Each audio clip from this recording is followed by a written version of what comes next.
Hoje, dia 13 de março de 2023, nós vamos retornar à série de conversas com o Francisco, retomando aquela série do dia 13, 14 de setembro, durante a penúltima vinda de Francisco ao Rio de Janeiro em 2017. Então, essa primeira parte do vídeo que nós vamos ver hoje foi gravada já no período da tarde. Lembra que nos vídeos anteriores nós vimos as conversas da manhã. E eu só gostaria de observar como, que me chamou muita atenção no vídeo, como nem mesmo com o caráter assim mais informal e descontraído da conversa, o Francisco se permitiu em nenhum momento perder a concentração e o foco no seu objeto único de meditação. Toda a sua fala é centrada no coração, assim como foi toda a sua própria vida. Esse fato me chamou a atenção, porque já tinha me chamado muita atenção no vídeo anterior, que está na nossa playlist, aquele vídeo onde o Francisco ele passa a maior parte do tempo apenas ouvindo eu e Cássia, ouvindo e reagindo em silêncio com relação aos nossos preparativos para a sua viagem ao Rio, e a sua última viagem ao Rio. E nesse vídeo, o seu foco no coração é diferente, mas é parecido com o do vídeo que nós vamos ver hoje. Porque se no vídeo de hoje nós vamos perceber que esse foco está presente na disciplina da sua fala, no vídeo anterior estava presente como observador da nossa fala, minha e de Cássia. Agora, nos dois vídeos é igualmente visível esse foco no coração. Esse estado de concentração, né, a gente vê presente, eu sempre notei isso, em cada minúsculo movimento dos seus olhos. E é por isso que esses vídeos tão distintos são reveladores desse cuidado de quem age com naiskarmia, né? De quem age como um instrumento do sagrado, de quem age como se tivesse um olhar de raio-x que revela ao observador atento não apenas a natureza dos argumentos apresentados, mas de algum modo revela a nós mesmos. Então, esses dois vídeos juntos, eles representam uma aula viva sobre esse poder, sobre o sentido e o significado da Shakti atuando no ser humano, né? Ou seja, esses dois vídeos constituem uma verdadeira aula sobre o ardor do coração, ou Shaladá. Então,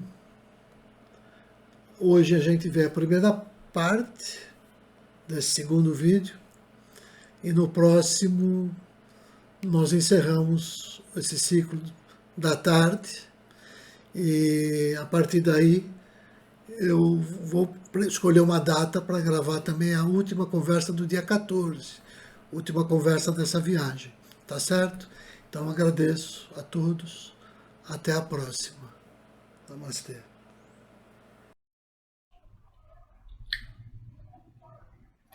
Eu não sei o que fazer para inculcar na cabeça das pessoas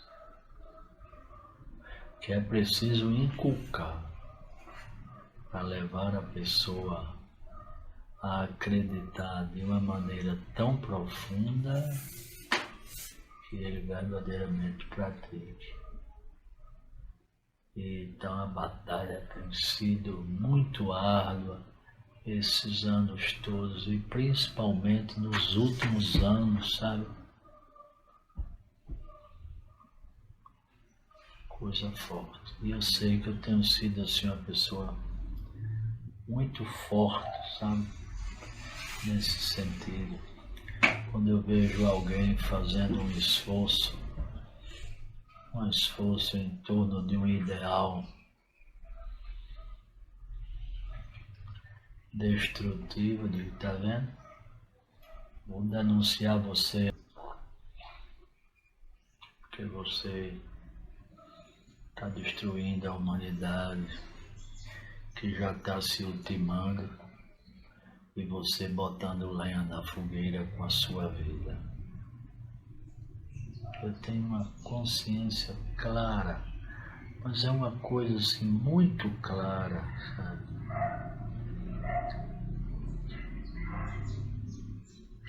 Você tem o livro Luz no Caminho, vocês, uma coisa fantástica que tem lá no livro Luz no Caminho. Coisa incrível. Então,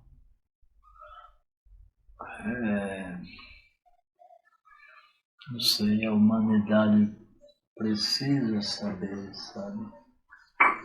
Porque eu tenho certeza que em Aracaju, sabe, todo mundo sabe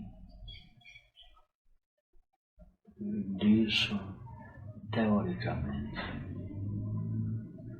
Mas eu vejo as pessoas do mundo assim, mesmo as que sabem,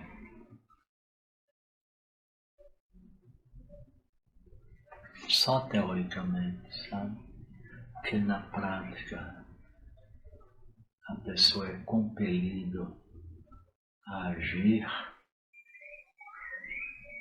e nem se lembra de que antes de operar a ação ele devia se lembrar de perguntar: eu estou sendo construtivo?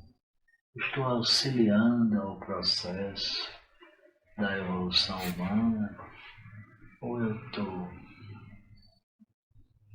prejudicando? E ter a fibra para paralisar a ação se ele chegar à conclusão de que não está contribuindo, sabe?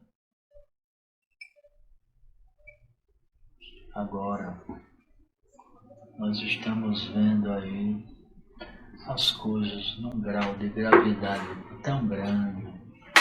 Nunca estivemos perto de um grande conflito, né, entre as nações, como agora. Um louco no poder nos Estados Unidos, outro louco no poder da Rússia, porque tudo que Gorbachev fez, esse tal indivíduo, como é o nome dele? O Putin. Ele voltou tudo ao estado anterior. Novamente se implanta uma ditadura na Rússia. Poxa, tenho meditado muito por que aquele povo, né, precisa disso. Quem viveu por mais de 50 anos aquela coisa cruel, sem poder nem comer o que queria, nem na quantidade que queria. Comia uma verdadeira ração, né? Que coisa impressionante o karma daquele povo. O karma, quer dizer, eu tenho uma rejeição tão grande pela palavra karma, que eu sei que karma não é isso. Karma, segundo o que está aí, quer dizer retação. E retação não gera consequência, não gera reação do universo. Portanto, o que se chama de carne é a carne, né? As coisas no Brasil se agravaram tanto. A verdade passou a ser na vida das pessoas uma coisa tão irrelevante que eu fiquei meio revoltado sem querer assistir televisão. Eu achei isso uma coisa perigosa, essa falta de compreensão.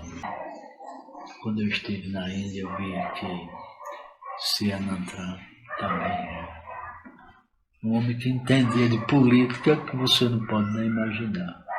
Ele tinha que, antes de fazer qualquer coisa, ele tinha que ler um jornal principal lá da Índia para ficar informado daquilo. E geralmente, quando ele parava de ler o jornal, ele fechava os olhos e ficava. Porque eu sei que o átomo é uma coisa que nós podemos nos comunicar. E eu tenho a presença do Atma na minha vida como uma coisa viva. Uma coisa viva. Coisa viva. É vivo. É uma coisa que eu, não é só que eu acredito na divina presença, não. Tem horas que eu corro e a resposta é imediata. Quer dizer, eu andei lendo algo de Sri Vasudeva Rao sobre emoção e sentimento. Uma coisa muito profundíssima que me impressionou extremamente é que a mente emocional, o intelecto inferior do homem mais sério e mais austero da vida, esse intelecto, ele pode enganar a pessoa. Sabe por quê? Porque a mente emocional, ela toma como referência para as suas intelecções o que está do lado de fora. E o que está do lado de fora, você não pode ter certeza que está vendo aquilo. Sabe? Você não pode ter certeza. Eu lhe dou uma série de exemplos de coisas que você vai dizer, é assim, baseado na observação externa da coisa, e você vai ver que está enganado. Agora, o intelecto superior, ele tem esse poder de tomar como referência unicamente o átomo. Então, ele é o único que tem possibilidade de fazer o homem fazer intelecções absolutamente do real, da realidade. É como se Buda ele só consultasse o coração. E a mais evoluída mente, ela não tem acesso ao coração. Não tem acesso ao coração. Pode ser a pessoa a mais séria, a mais austera, mas ele vai sempre ver, ele vai sempre estar sonhando. Tem um dito que diz que o homem que olha para fora sonha, o homem que olha para dentro acorda. É do Jung. Tem uma passagem do Gita que eu acho uma coisa linda. Vê verdadeiramente aquele que vê a unidade. O resto considere-se ignorância e obscuridade. Sabe?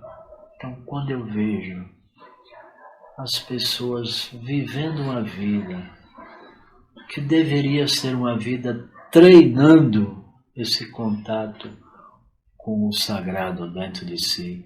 E vejo ele assim, muito entusiasmado com gente, sabe?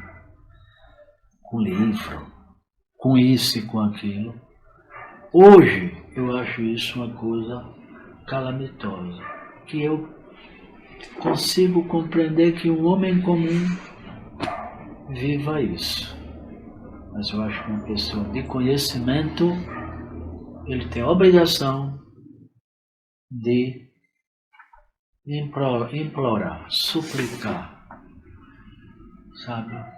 Educar sua mente, controlar sua mente para ter acesso ao intelecto superior que dará a ele a justa noção da verdade. Só ele. Só e mais nada. Então, quando eu vejo as pessoas, por exemplo, no sábado, para participar do sábado, não podemos usar celular. Aí você diz, Francisco, não é um exagero, não. Não é não. Às vezes eu estou precisando muito de contatar com uma pessoa. Se eu tivesse o celular na mão e a pessoa tivesse, imediatamente eu. Mas eu nunca usei celular. Então é óbvio que de vez em quando eu tenho necessidade de muita coisa. Não faço isso. Olha, que eu dirijo a instituição toda e que não é pequena. Então, as demandas são incontáveis. Eu não vivo pedindo a ninguém para telefonar para mim. Entendeu? Aí fico assim, sabe? Até que foi aí que Rubens disse, essa não é a minha praia. É porque pela primeira vez na vida, Senantran me deu uma advertência muito interessante. Ele disse, olha, todas as vezes eu sinto de uma tal maneira que eu sei que a mente não para. Eu sei. Mas ela pode se concentrar num ponto. E esse se concentrar num ponto, quando você alcança um controle mental ao ponto de se concentrar naquilo que você deseja, pode ter certeza que ou aquilo vem até você, ou você vai até aquilo. Mas isso, como você anotando, quando você vê as pessoas falando uma tal coisa, pronto, você tem a certeza que está na hora de você falar sobre o assunto, sabe? Falar sobre o assunto. Então, pensar de uma maneira tão concentrada que a pessoa que você deseja falar vai bater onde você está. E você dizer. Antes a gente dizia, acho que todo mundo tem esse hábito, né? Que todo mundo passa por essa experiência, agora não sabe o que está passando. De estar pensando numa pessoa, a pessoa aparecer. Ou liga, E parece. isso aí a pessoa, vamos dizer, Marco, não liga para isso. Isso acontece e não liga para isso. Para perguntar, o que é isso? Quer dizer, a primeira etapa é essa. É de você pensar e aquilo acontecer, às vezes instantaneamente. Coisa impressionante. Que você se projeta no lugar onde está o objeto que você deseja contatar. Segunda etapa. Mas tem uma outra etapa. É que essa projeção, ela pode ser simultânea com várias pessoas diferentes, ao mesmo tempo. Então, Deus me livre de celular. Se eu tivesse celular, eu não teria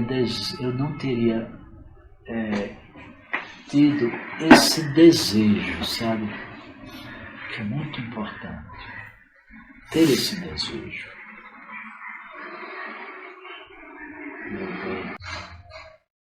E esse desejo, ele cresce tanto que às vezes eu sinto que a mente emocional me revela uma tal coisa.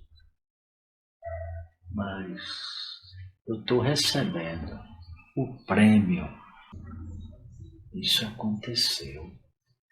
Mas isso pode não ser verdadeiro. Isso pode não ser verdadeiro. E é nesse momento que você contata com esse lado do intelecto superior, o Buda dentro de nós. E ele lhe dá uma ideia precisa, verdadeira, genuína daquilo que você deseja. Então, a internet é uma realidade. A internet é uma realidade. Eu posso dizer a vocês que o celular veio retardar esse processo de a gente alcançar essa forma de comunicação superior. Por exemplo, vamos supor, Rubens se opera. Aí, uma série de conceitos me faz eu precisar telefonar para ele, ou para a Cássia, para saber como ele está. Repare como é que funciona. Os controles sociais, né? As regras sociais me fazem eu ter uma certa necessidade. E eu digo, eu não vou atender. Eu vou alcançar isso de outro jeito. Por exemplo, eu me habituei a isso desde cedo. Eu nunca dei um presente a ninguém. Você já recebeu presente meu? Não tem ninguém que recebeu. Só o Japa da Índia. Pronto. Mas, sim. No entanto, eu dou presente o dia todo. Eu sinto que eu desenvolvi isso. Mas pela capacidade de renunciar esse tipo de presente objetivo. Aí o outro surgiu. Eu sinto. Principalmente quando é uma coisa assim, suponha uma pessoa assim, chega, Cássia teve um acidente, suponha. Caiu da escada e tal, isso e aquilo. E Rubens telefonou para Aracaju, que queria conversar comigo. E o povo todo, sabe? Francisco Rubens telefonou. Francisco, telefone. Francisco, o telefone está aqui. Francisco, o telefone está ali. E eu vejo que essa coisa toda, que todo mundo está viciado, é apenas para cumprir uma coisa social. Que eu tenho certeza que eu sei fazer de maneira melhor. Pronto. Aí no telefone. Aí eu avesso o povo todo. Todo mundo fica louco. Ao ponto de dizer, Francisco, isso é interessante. A proporção que você está evoluindo e caminhando. Você está ficando tão frio. A gente fala você que alguém telefonou, que alguém quer falar com você e você. Tá certo. Quer que eu telefone agora? Porque os telefones só andam na mão do povo. Quer que eu telefone agora? Eu digo não. Daqui a pouco a pessoa vem e me lembra. Quer que eu telefone? Você já telefonou? Uma cobrança emprestada comigo. E eu, não. Quer dizer, esse não, ele exige de mim um esforço imenso para fazer de outro jeito. Eu, às vezes, criei uma expressão para todo mundo, eu digo bem assim, não vou telefonar não, eu vou fazer minhas coisinhas. Não vou não, eu vou fazer minhas coisinhas. Quando eu menos espero, olha a pessoa me agradecendo. Mas Francisco, eu não sei nem o que é aquilo. Olha, eu não sei não. Você esteve lá em casa ontem. E o pior é que agora, antes eu dizia uma coisa que era verdadeira. Eu dizia, olha, eu não vou duvidar, pela forma como você está falando, eu acredito que você está falando a verdade. Eu acredito que eu fui mesmo. Agora, eu não tenho consciência disso, mas eu vou acreditar em você. Isso se repetindo, isso se repetindo, isso se repetindo, isso se repetindo. Quando é agora, quase todas as vezes eu tenho lembrança da coisa. Eu sei que realmente aconteceu. O meu maior medo na vida é de fanatismo. É de fanatismo. Que uma pessoa assim estranha cria uma, né? É uma pizza, né? Para todo mundo endeusar, fazer isso e fazer aquilo. E agora que eu estou diante dessa situação, agora você imagine a austeridade que eu tenho que ter para dizer, você está certo, eu tive lá mesmo, olha, mas eu faço uma zoada, eu não vou me omitir do que é necessário. Eu tenho que dizer que aconteceu realmente. Agora, eu ainda não tenho essa coragem, eu tenho muito medo desse negócio assim. Francisco, deixa eu tocar em você. Mas eu tenho medo disso. Mas o pior é que eu sei que às vezes é possível que alguém toque e aconteça um negócio totalmente sobrenatural. Totalmente sobrenatural. Eu vou no meio da rua, não conheço uma tal pessoa. Aí a pessoa me para no meio da rua e faz: moço, o senhor pode botar a sua mão na minha cabeça? Eu fico da cor dessa camisa. Todo vermelho e envergonhado. E cadê a coragem de botar? No meio da rua, a mão na cabeça da pessoa. Ultimamente. Eu boto. Morto de vergonha. Mas você imagine que renúncia monstruosamente grande eu faço para fazer, porque sei que é necessário, mas aquilo vai totalmente de encontro a mim.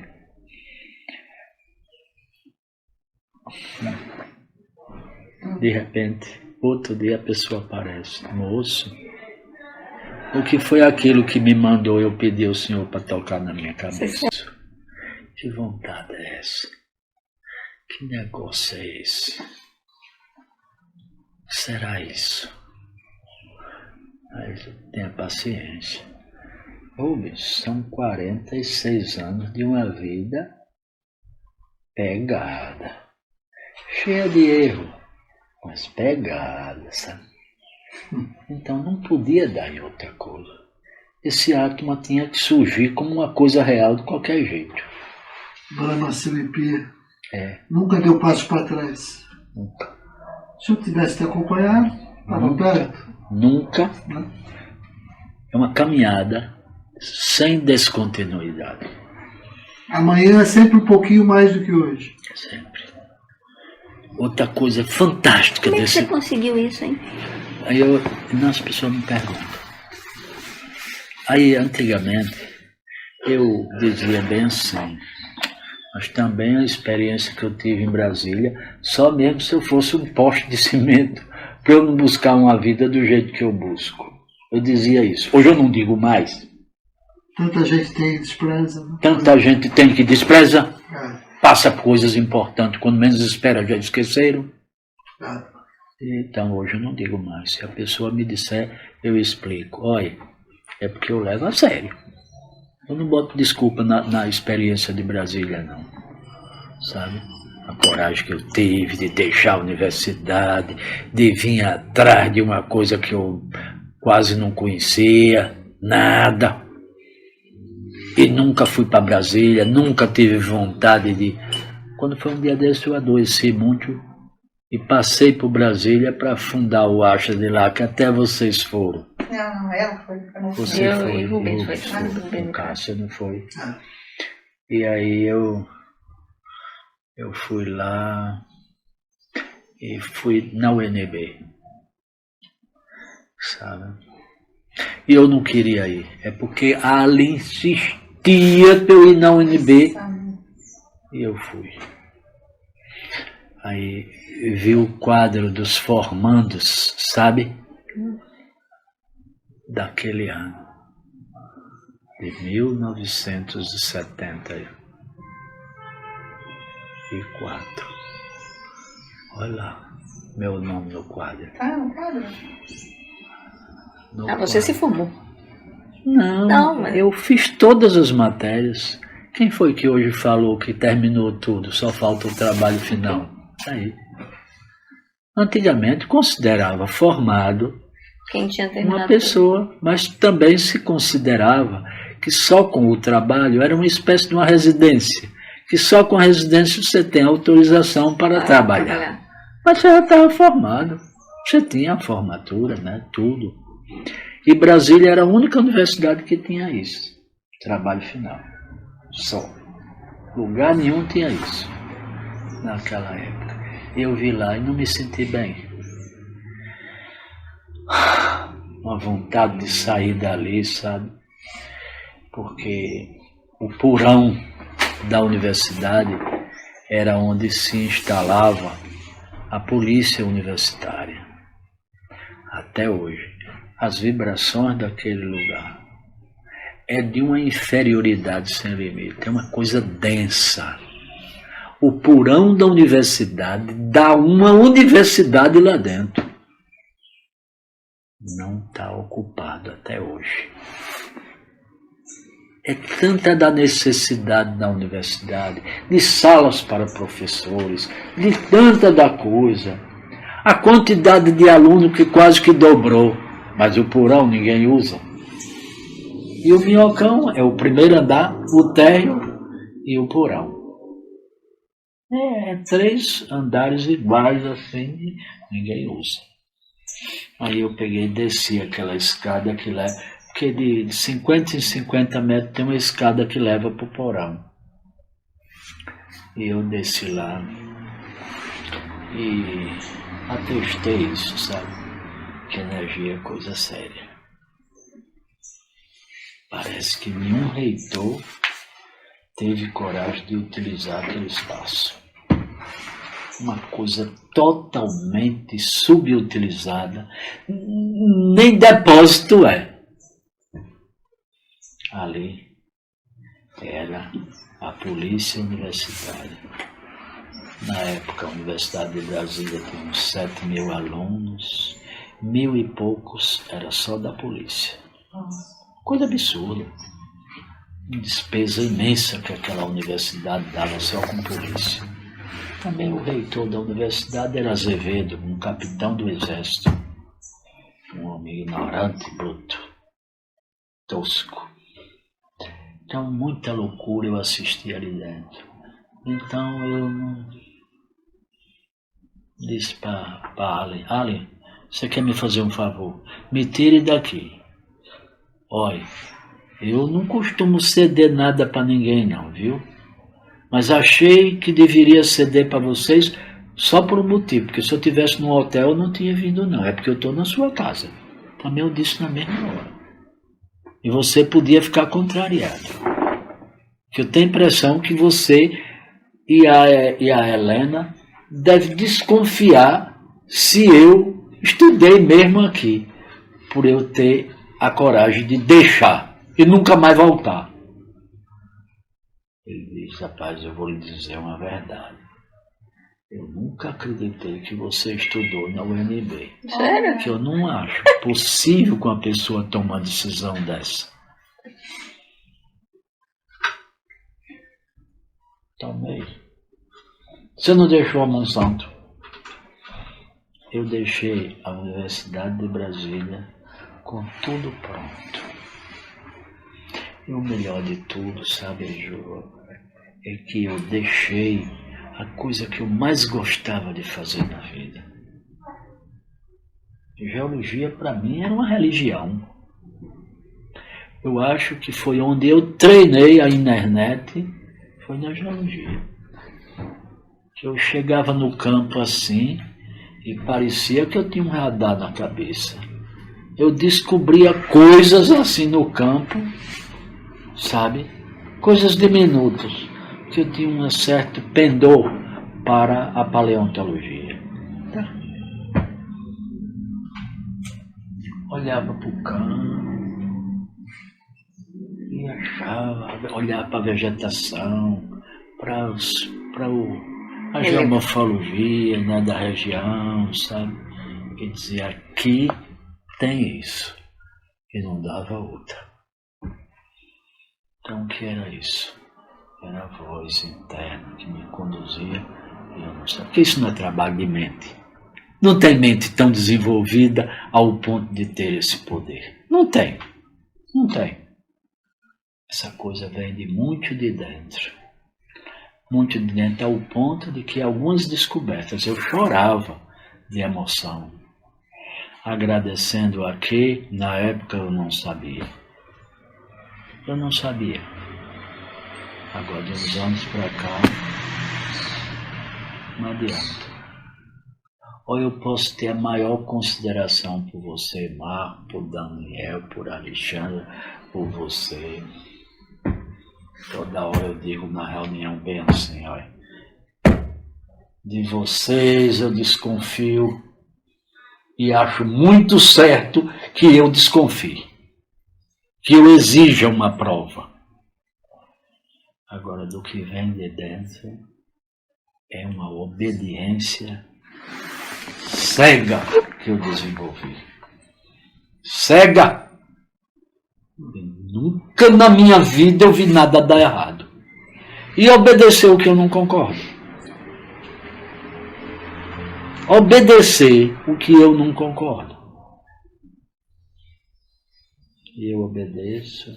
Agora, só que hoje, eu acho que a maior aquisição da minha vida é essa. É não desconfiar que uma tal instrução seja equivocada. Tem umas horas que eu digo bem assim, olha, eu não quero explicação não. Eu não quero explicação. Eu quero fazer isso sem explicação nenhuma. Esse exercício me deu frutos que eu não busquei. Essa coisa de não desconfiar, de atender.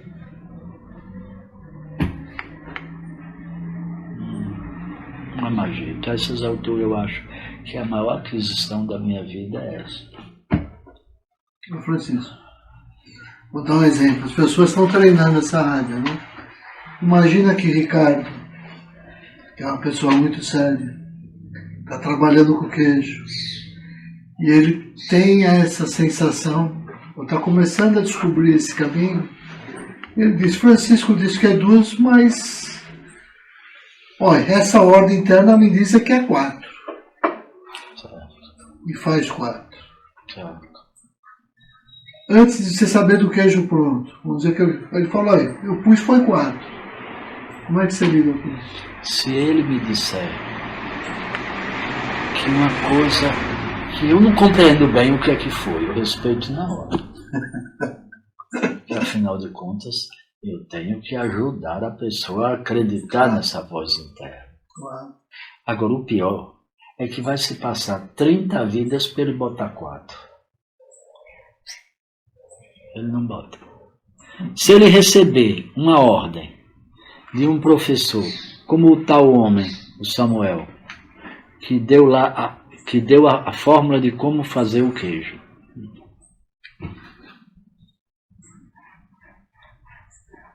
Ele não sai daqueles 2 de jeito nenhum, porque agora não é mais de celular, agora é com a agenda na mão. A agenda chega a ficar preta de tanta informação, que a letra dele é diminuta, então o caderno fica preto assim. Aí eu agora dei para isso.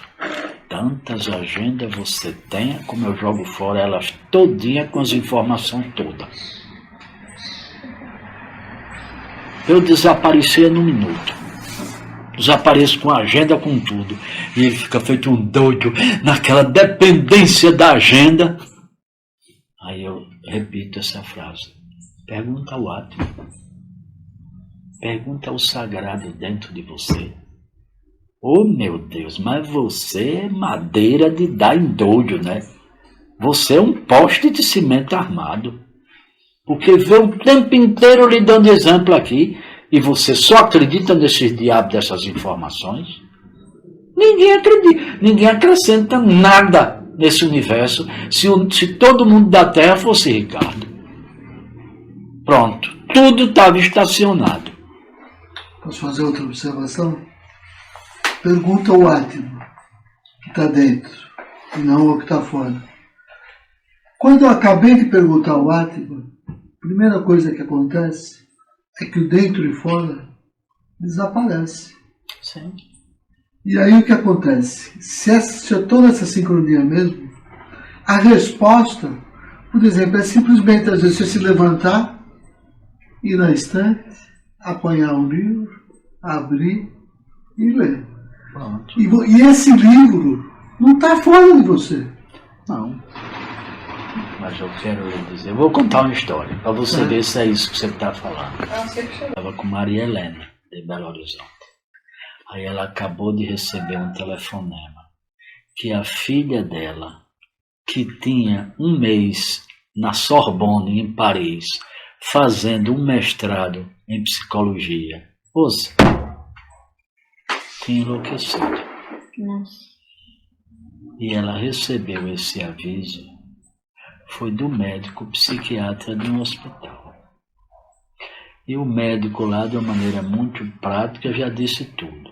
Olha, nós temos que levá-la ao Brasil porque no surto que ela está tendo, ela grita muito por você.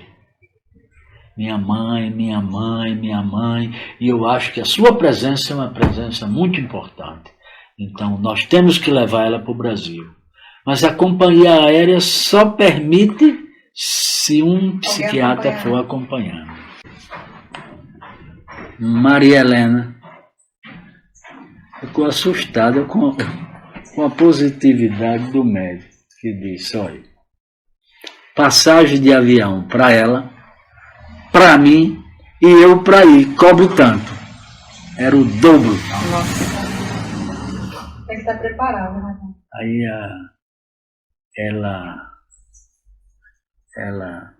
a Soma, isso há o que? Mais de 10 anos atrás, a Soma dava uns 10 mil reais. Ela disse, Francisco, é 10 mil reais. Onde é que eu vou arranjar esse dinheiro? Aí na mesma hora que eu disse, aonde eu vou arranjar esse dinheiro? Aí eu saí caindo assim, ó, de sono, olha. Mas um sono, e esse sono é velho, desde a primeira vez com as galinhas lá no ar. Um sono, aí eu Caí assim na cama, eu estava sentado na cama, ali mesmo eu caí. Quando eu caí, 1 minuto e meio, 2 minutos depois eu me levantei. Aí meus olhos bateram na prateleira.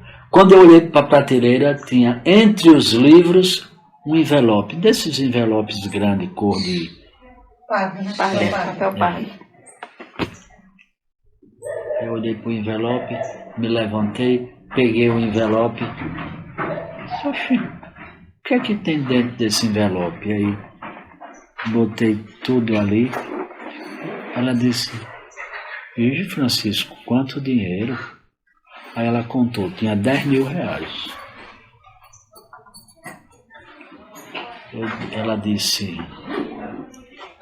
minha Nossa Senhora, será que foi para mim? Eu digo, deixa de você doida, mulher, vá logo comprar passagem.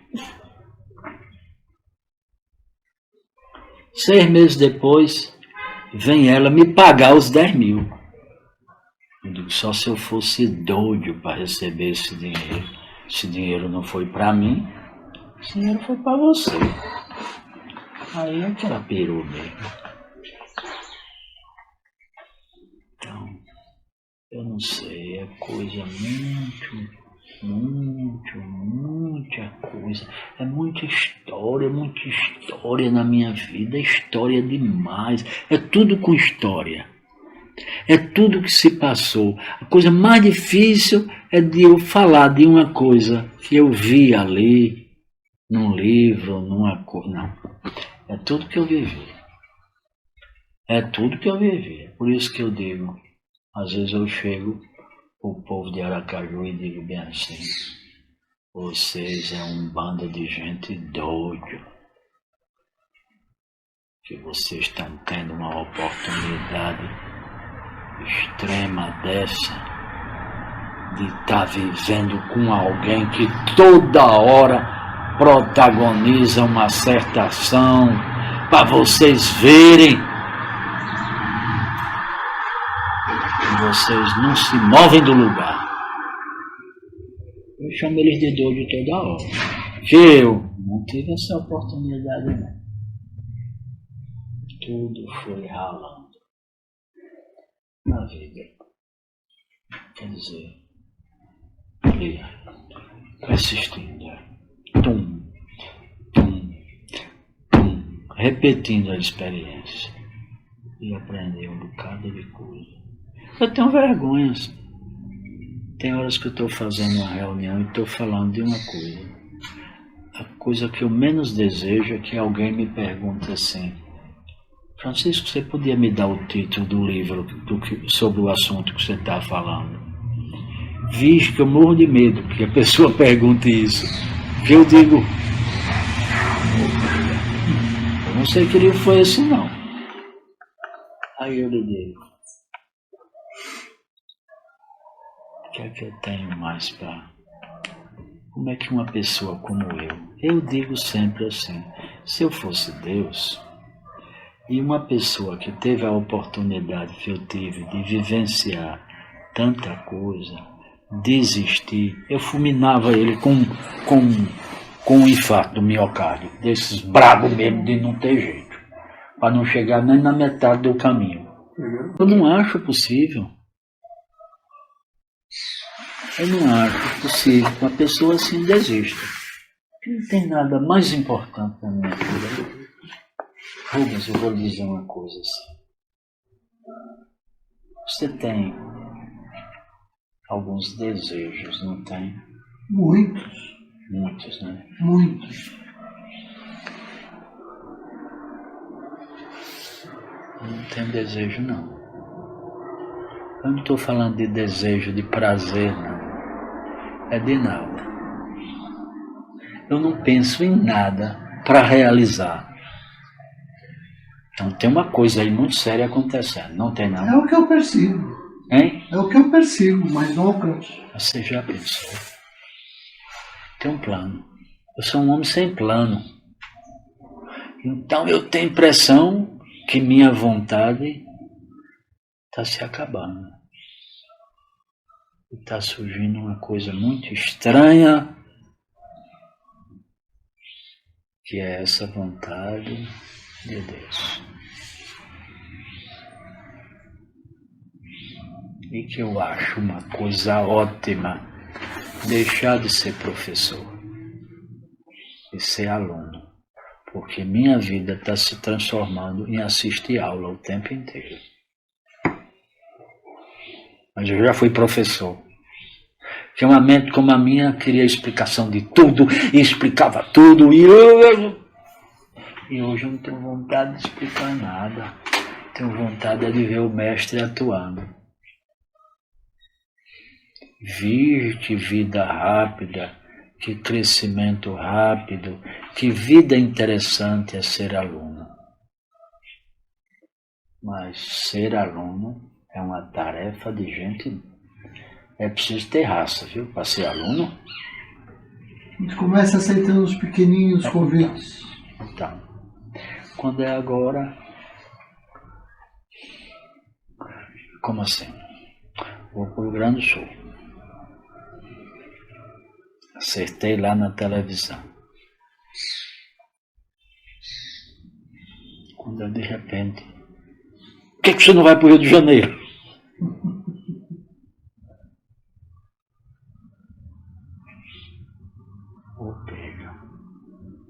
Eu achando uma missão muito complicada.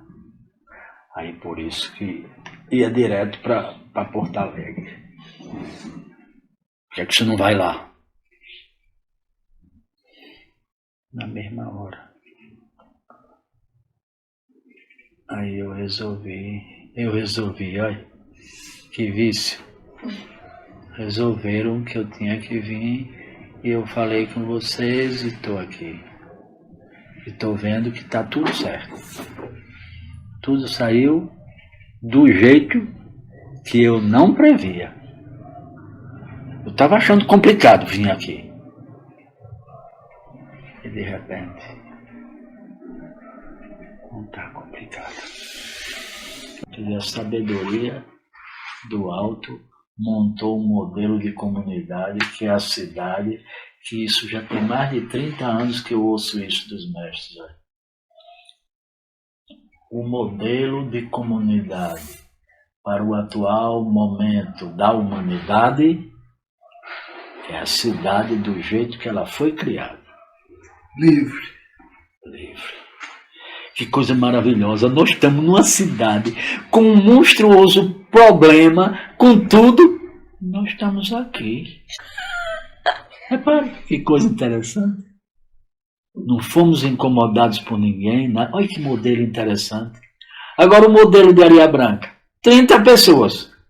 Morando como? Junto. Modelo dos mosteiros. É. Aquilo é velho. Tem que se botar para agir, para ter o discernimento para separar o que é do que não é. O que está lhe enganando e o que não lhe engana. Se você se omitir da ação necessária, pode ficar ciente, você não cresce. Se você, por vã obscuridade disser, não realiza essa ação, as gunas nascidas da prática, da prakriti, lhe compelirão a ação, porque só através da ação, ainda que manchada de egoísmo, é quem clareará para você as coisas, lhe dando discernimento. O discernimento aumentado lhe dará sabedoria, e a sabedoria aumentada, é porque eu não sei a frase decorada toda de cabo a rabo, e você chegará à realização. Então não tem outro jeito. Uma vez eu A gente tem que se botar. Tem aquela intuição, atende e de repente vê que foi enganado. Qual é o problema? Aprendeu o que é a verdadeira intuição. Isso não se transmite teoricamente. Não se transmite. Quantidade de gente que me pergunta o que é da mente e o que é do coração. Eu não consigo saber. Eu digo, viveu. Tem outro jeito. Acho que não. Mas na minha experiência, eu acho que eu confio cada vez mais na minha intuição, na medida que eu tenho coragem de atender aos convites dela, sem me trair. E quando eu vejo, que confirmo que aquele resultado aconteceu, a minha certeza aumenta que aquele caminho está certo. Quando eu não faço isso e me traio, na hora nublo a minha inteligência e eu perdi aquela capacidade. Vamos dizer, uma pessoa desonesta vai ter capacidade de olhar no olho do outro e saber que ele é honesto? Mas nunca. Agora, uma pessoa honesta, do outro lado da rua, passa alguém com um cisco que está manifestando de corrupção, você bate o olho e já sabe que é, porque aquilo você já não tem em você e já aprendeu a identificar no outro. Eu acho que é isso, eu não tenho certeza se é por aí. Então, os mestres dizem que a ação necessária nunca pode ser omitida. Nunca pode ser omitida. Ainda que ela esteja manchada de egoísmo, realize que você só vai descobrir a mancha na ação.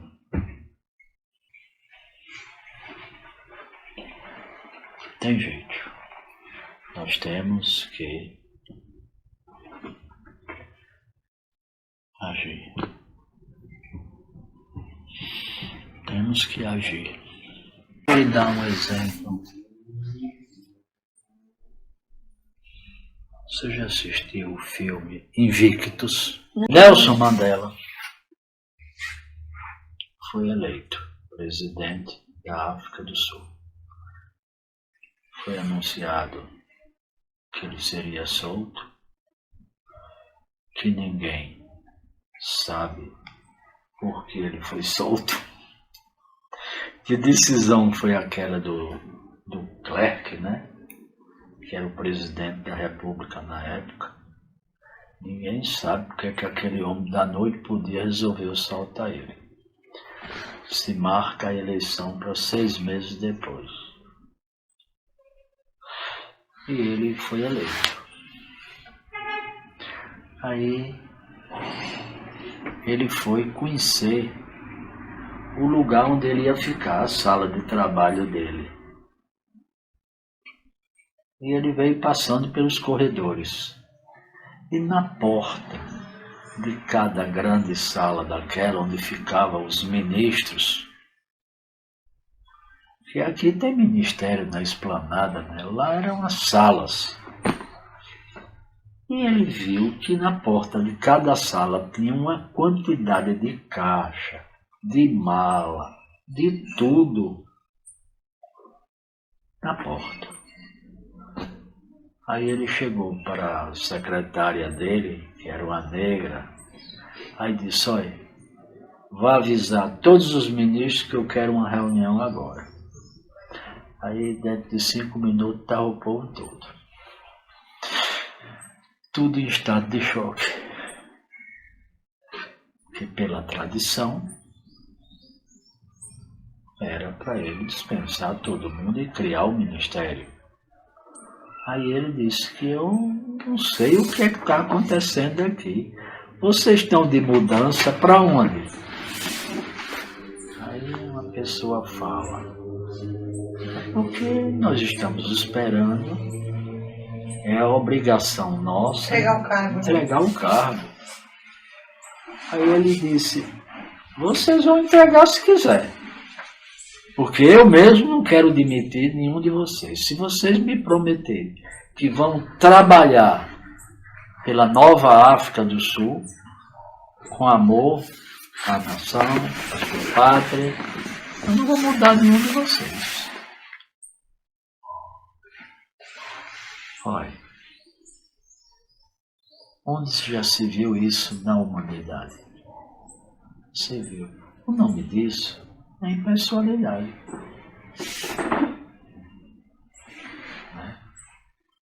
Se você quer lavar a ação, treine impessoalidade. Treine impessoalidade. Pessoalidade é uma coisa muito difícil de ser alcançado. Mas a oportunidade a gente tem de sobra o dia todo para agir pessoalmente. Faça isso depois de 1 ano treinando. Me diga como é que você está. Aí você vai ver que você já vai ter a sensação de estar agindo com retidão em algumas situações. E recebendo intuição de todo lado. De todo lado. Eu iniciei. Essa é a condição que o Atman, vamos dizer, exige de nós a impessoalidade. Te amo porque não preciso de ti.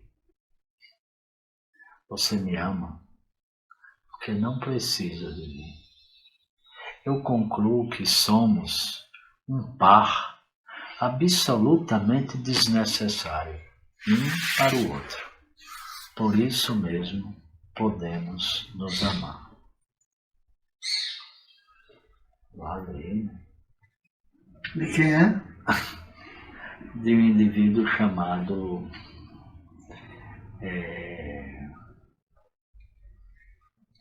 um indivíduo interessante de Pernambuco, que já foi deputado, senador, já foi tudo, Roberto Freire. Mas é estranho, né, bichinho? É. Mas pronto, a condição sine qua non para proliferar a impessoalidade é a falta de interesse pessoal.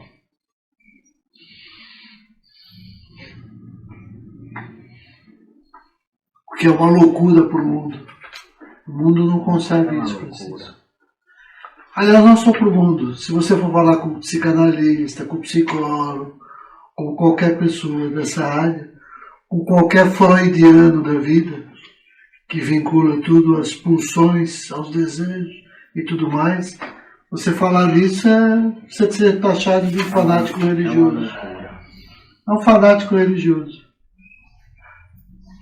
Neste ambiente de absoluto desinteresse, o amor pode brotar. Em outras palavras, o coração, o Atman, pode falar. É aquilo que Jesus fala, né?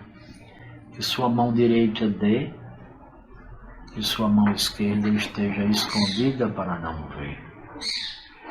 Dito de uma maneira bem simplesinha, é isso. O desapego ao fruto da ação. Não tem nada que torne o indivíduo tão impessoal como isso. Olha, o desapego da ação, até da ação sátrica, a mais nobre ação, você deve treinar a se desapegar do fruto dela. Está no livro. Quer dizer, a pessoa que tiver coragem de decidir por isso, pode ficar certo. O coração vai falar. O coração vai participar de sua vida ativamente. Sabe? Ativamente. Sabe o que é impessoalidade? É Jesus estar atendendo o povo e Pedro chegar para Jesus e dizer: Senhor, sua mãe está ali na fila. Posso botar ela para o primeiro lugar? Típica ação pessoal. Botar a mãe, porque é mãe em primeiro lugar. Aí Jesus diz: quem é minha mãe? Quem são meus irmãos? Senão todos aqueles que são filhos do meu Pai.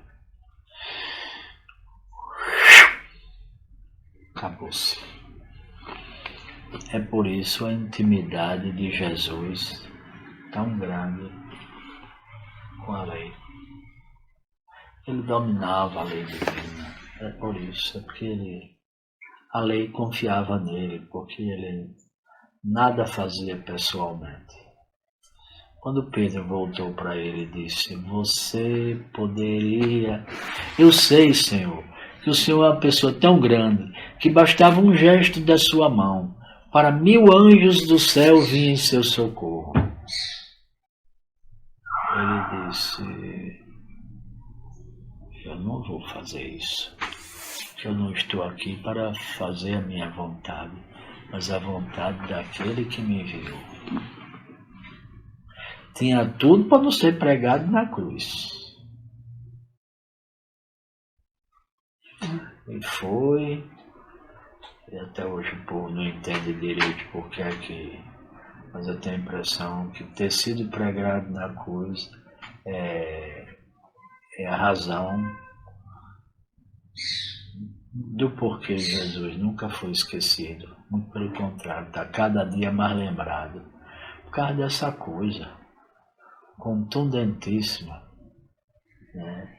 Esse grande equívoco, né, que cometeram, ele precisava acontecer. A gente evoluir e cair na real da besteira que a gente fez. Então já pensou se Jesus, por medo ou por interesse qualquer, tivesse se desviado disso? Por isso que tem coisas incompreensíveis que nós temos que treinar. Eu não obedeço a gente, a ninguém. Também eu para aceitar uma opinião de uma pessoa que eu veja que é verdadeira, é num minuto.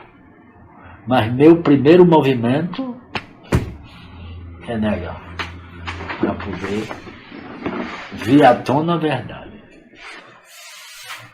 E ela vem. E quando vem, e eu, rapaz, é mesmo, o cara tá certo, eu vou e sigo.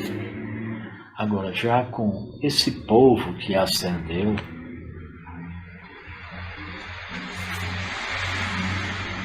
não questiono. Mas aí é que está a dificuldade do treino, Francisco. Isso que eu me acho, agora eu não acredito que seja isso. Eu acho que é uma questão de merecimento mesmo, né? De vidas vividas aí, que me deram essa oportunidade de, com uma certa facilidade, tomar esse caminho. Mas aí também seja logo em seguida bem sucedido, né? Imagina se tua vida fosse desastre depois de desastre, igual foi para Jó. Quer que eu lhe diga uma coisa? Diga. Se eu for fazer agora um apanhado da minha vida, é mais de desastre do que outra coisa. E você sabe disso. É verdade.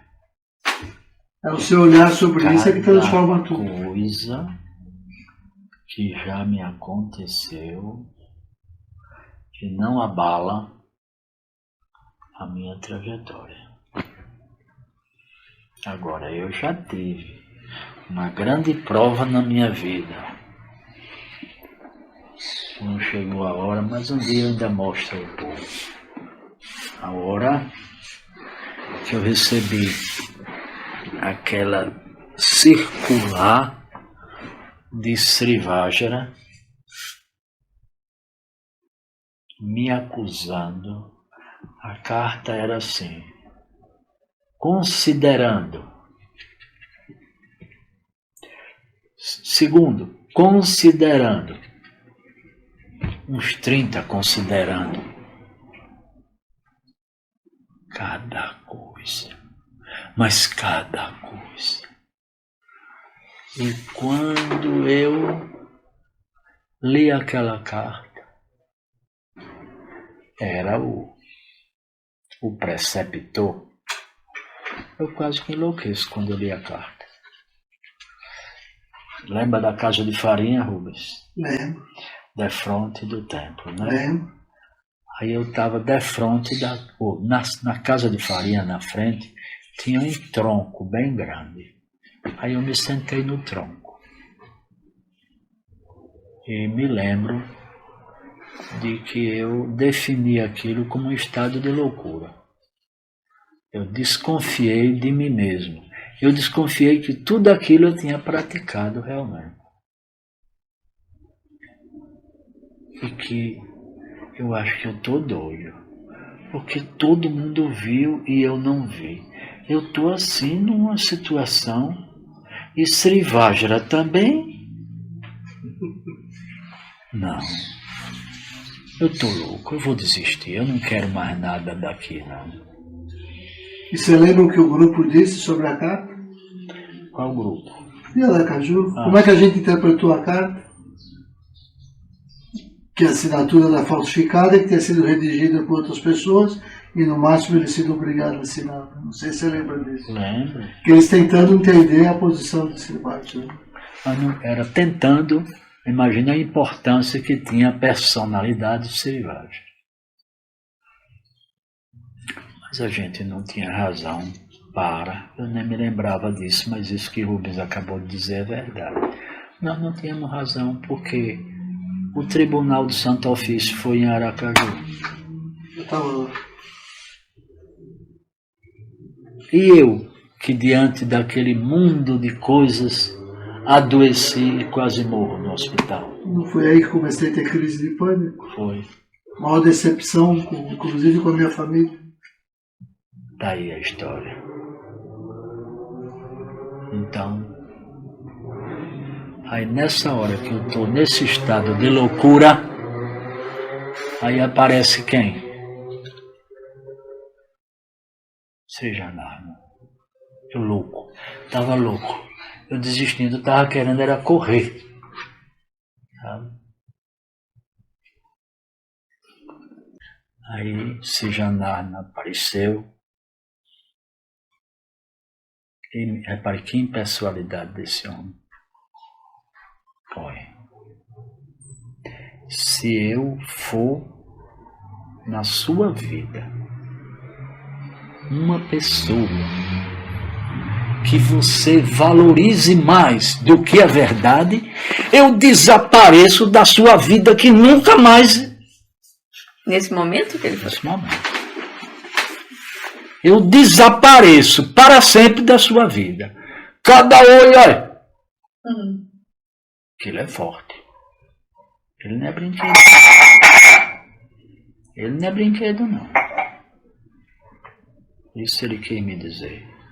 Quem é Sri Vajra? Quem sou eu? Em presença da verdade. Aí é que vem a história do princípio e da personalidade. E se cumpriu a profecia de Sri Vajra. Ele me disse, Sri Vajra é uma coisa interessante. Ele não participou disso. Mas foi ele que me avisou disso 20 anos antes. Não é isso? Eu tenho uma carta dele sobre isso, Francisco. Antes de mudar para Aracaju, eu escrevi para ele. Tem uma carta dele sobre isso. Falando o quê? Confusão na instituição. Eu tenho uma carta com esse título dele. Dizendo,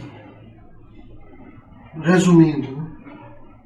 Não se meta com nada e a única coisa que você faça é as suas práticas e siga com a tua vida, porque cada um tem que passar pela sua experiência. Não tome parte, não dê palpite em nada. Não saia da disciplina. Aí a gente, olha que não sei se em Minas, onde é que a gente estava, que eu falei, vamos mudar para Aracaju. 86, eu não lembro. Aquele último congresso. E o congresso de Brasília que eu saí? Foi de Brasília, que nós saímos de lá. Eu, você e Cássia e Marco, não foi? Saímos do congresso no segundo dia. Tamanha era a energia. As agressões, não era só a energia, eram as agressões. Trataram vocês mal? Não, Francisco. Não. Trataram mal o Francisco lá na frente. E aí eu, quando não acreditei, fui perguntar para umas pessoas, mas não é possível. Eu falei até para o meu tio Sérgio, né? Na verdade, era quem estava liderando. Aí fizemos uma boa viagem, não foi? Uma viagem interessante. Incrível. Todo machucado, mas muito interessante. 40 graus de temperatura no carro e você com 3 cobertores. Lembra disso? Lembro. um estado de profunda comoção. Mas as Como conversas... é que se chama? Por causa da minha confusão até aquela época. O que é a verdade? O que é a personalidade? Decepção total, não foi, Rubens? Que loucura. Hoje, que Passou pelo fogo. passei. É por isso que ele diz que uma sucessão de boas experiências. Eu não sei não se Jó, se as coisas de Jó foram mais fortes, não. Ai, ai. Foi coisa